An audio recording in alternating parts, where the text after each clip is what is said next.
میرے عزیز دوستو، محنت ہر ایک کر رہا ہے، لیکن ہر شخص اپنی محنت میں کامیاب نہیں ہے۔ ہر شخص اپنی محنت میں کامیاب نہیں ہے۔ کامیاب صرف وہ ہے اپنی محنت میں جس کی محنت، جس کا عمل، جس کا طریقہ، جس کی عبادت محمد صلی اللہ علیہ وسلم کے عمل کے مشابہ ہو۔ اسلام اور رہبانیت، اسلام اور رہبانیت، اس کا فرق یہی ہے کہ جو عمل محمد صلی اللہ علیہ وسلم کے عمل کے مشابہ ہے وہ اسلام ہے، جو آپ کے طریقے کے خلاف ہے، چاہے وہ کیسی ہی اچھی عبادت ہو، وہ رہبانیت ہے۔ بلکہ عمر رضی اللہ تعالیٰ عنہ کا ایک راہی پر گزر ہوا جو اپنے عبادت گاہ میں، اپنے صومعہ میں عبادت کیا کرتا تھا۔ لوگوں نے بتایا امیر المومنین، یہاں ایک شخص ہے جو ہر وقت عبادت میں مشغول رہتا ہے،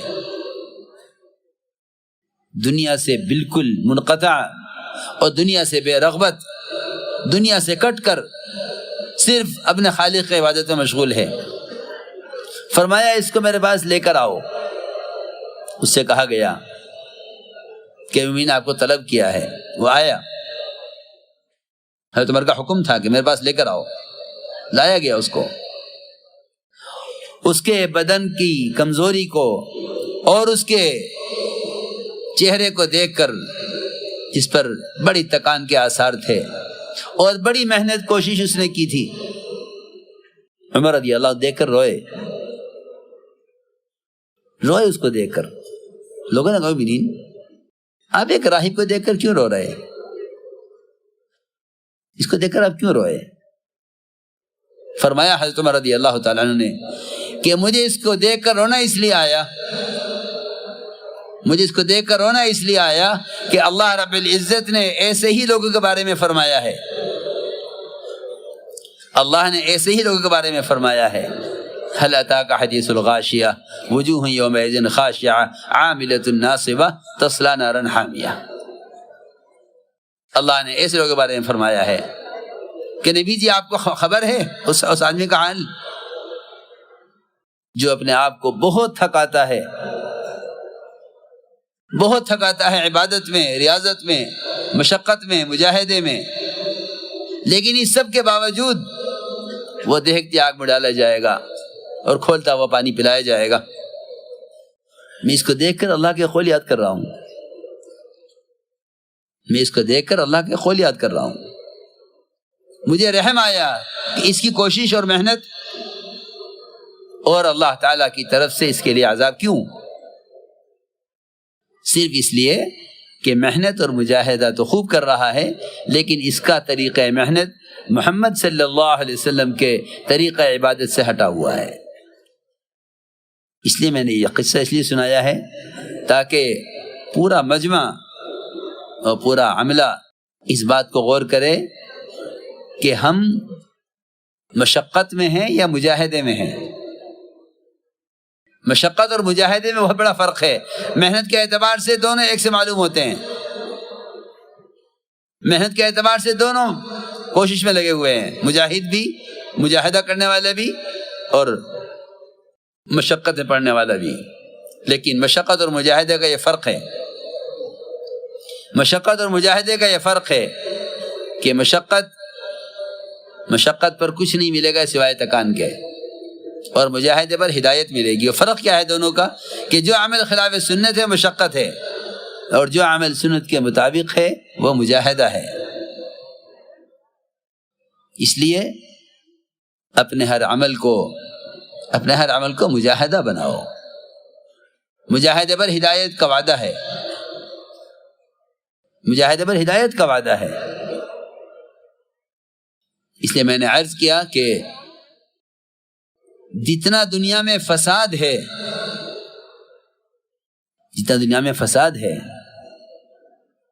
اس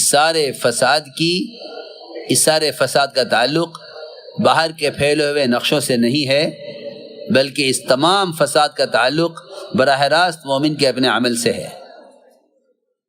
اور یہ بھی ساتھ میں سن لو یہ بھی ساتھ میں سن لو کہ دنیا میں جتنے بھی تغیرات ہیں، فساد کی شکل میں، بارشوں کے رکنے میں، زلزلوں کے آنے میں، مقدمات کے بڑھنے میں، تجارتوں میں نقصان کے، جتنے بھی حالات عالم میں ہیں، ان سب کا تعلق صرف اور صرف مسلمان سے ہے، اغیار سے ان تغیرات کا کوئی تعلق نہیں ہے،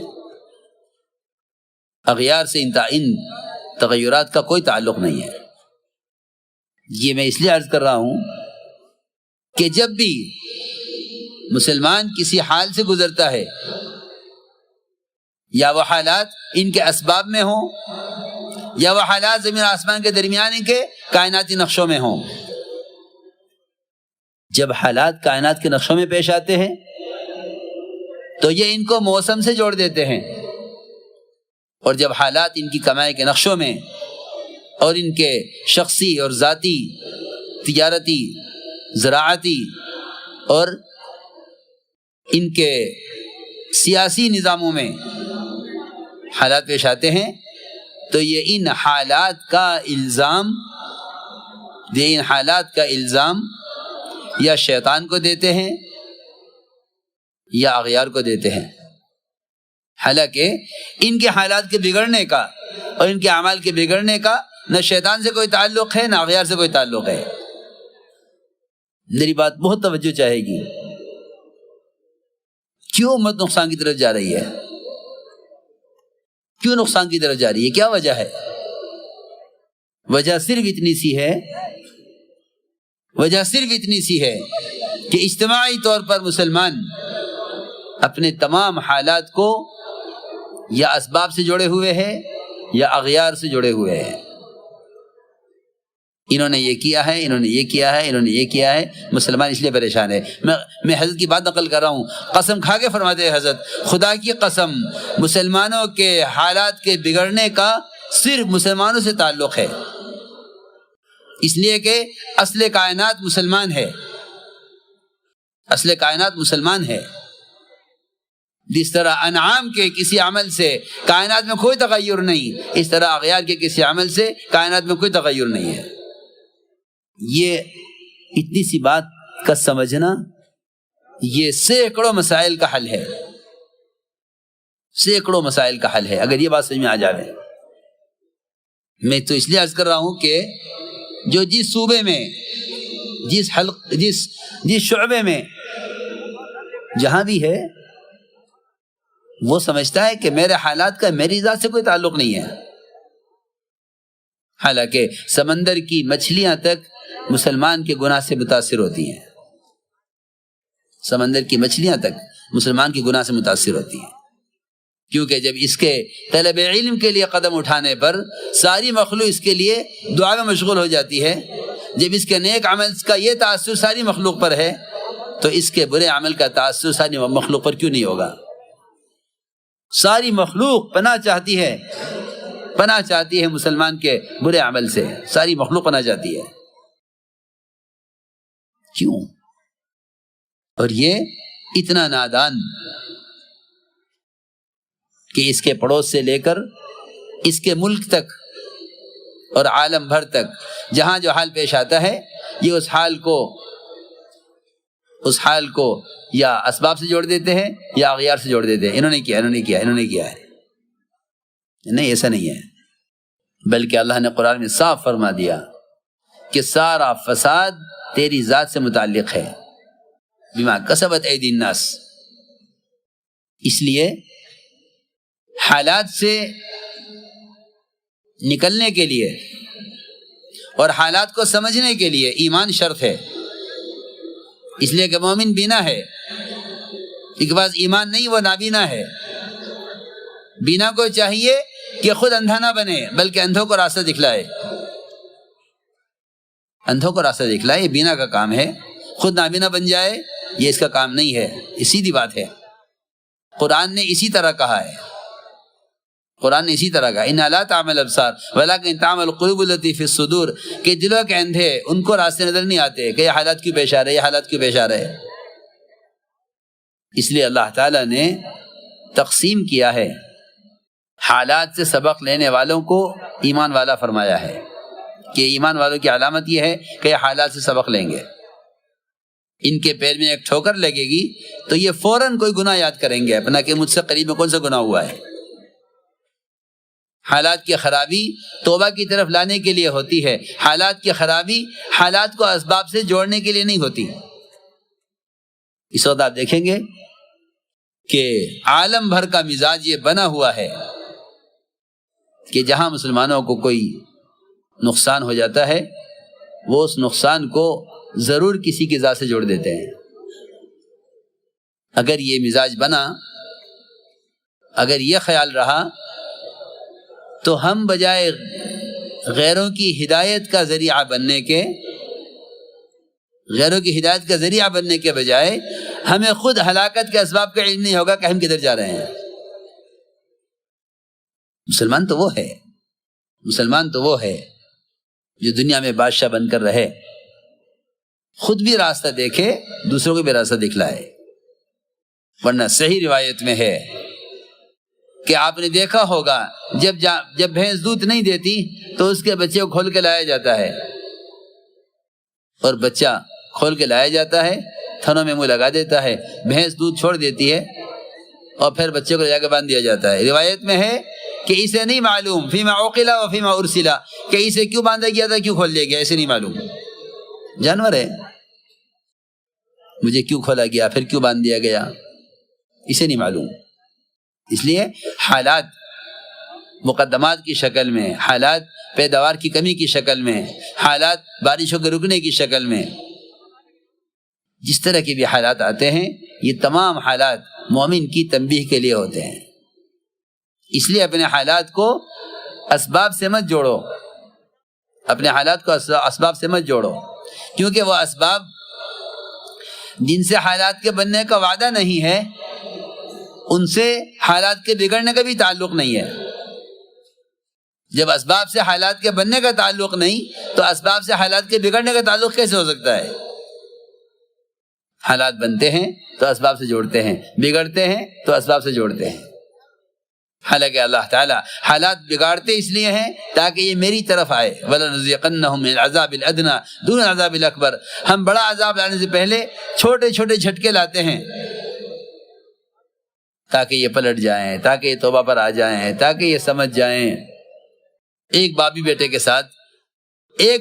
کے ساتھ جو زیادتی کرتا ہے وہ اس کو راستے پر لانے کے لیے. اللہ تو حکیم ہے. اس لیے میرے دوستو عزیزو، سب سے بنیادی چیز یہ ہے کہ اپنے راستے کو درست کرنے کے لیے سب سے پہلے ایمان سیکھا گیا ہے، کیونکہ فرمایا کہ مومن اللہ کے نور سے دیکھتا ہے. ایک صحابی کی ایک عورت پر نظر پڑی، اس عورت نے کہا کہ اسلام آ گیا ہے. یعنی اسلام آ گیا کا مطلب ہے کہ پردہ آ گیا. ان کی نظر ادھر اس پر پڑی، ادھر سر دیوار میں لگا. فوراً آ کے عرض کیا، یا رسول اللہ صلی اللہ علیہ وسلم، میری نظر پڑی عورت پر، اس کے ساتھ ساتھ میرا سر دیوار سے لگا، یہ کیا ہوا؟ آپ نے فرمایا کہ ہاں، اللہ تعالیٰ کا اپنے مومن بندے کے ساتھ یہ بڑے فضل کا معاملہ ہے. اپنے بندے کے ساتھ اللہ کا بڑا فضل کا معاملہ ہے کہ جب اس سے کوئی چھوٹا گناہ بھی کوئی ہو جائے گا تو اللہ تعالیٰ اس کو چھوٹے گناہ سے بھی بچانے کے لیے اس کو فوراً تنبیہ کریں گے. یہ اللہ کا فضل ہے کہ تمہارا سر دیوار میں لگا تمہیں بتانے کے لیے کہ تم نے یہ غلط کیا ہے. جب اتنے معمولی گناہ پر، یہ غور کرنے کی بات ہے، جب اتنے معمولی گناہ پر سر دیوار سے مارا گیا بتانے کے لیے کہ تم سے غلطی ہوئی ہے، اس تکلیف سے گناہ معاف ہو جائے گا اور اس سر کے ٹکرانے سے تنبیہ ہو جائے گی. گناہ معاف بھی ہو جائے گا، گناہ یاد بھی آ جائے گا. گناہ معاف بھی ہوگا، گناہ یاد بھی آئے گا. لیکن میں پھر اپنی بات دہراؤں گا کہ جو لوگ کائنات میں پیش آنے والے نقصانات اور حالات کو اپنے اعمال سے نہیں جوڑتے، انہیں کبھی بھی توبہ کی توفیق نہیں ہوتی. انہیں کبھی توبہ کی توفیق نہیں.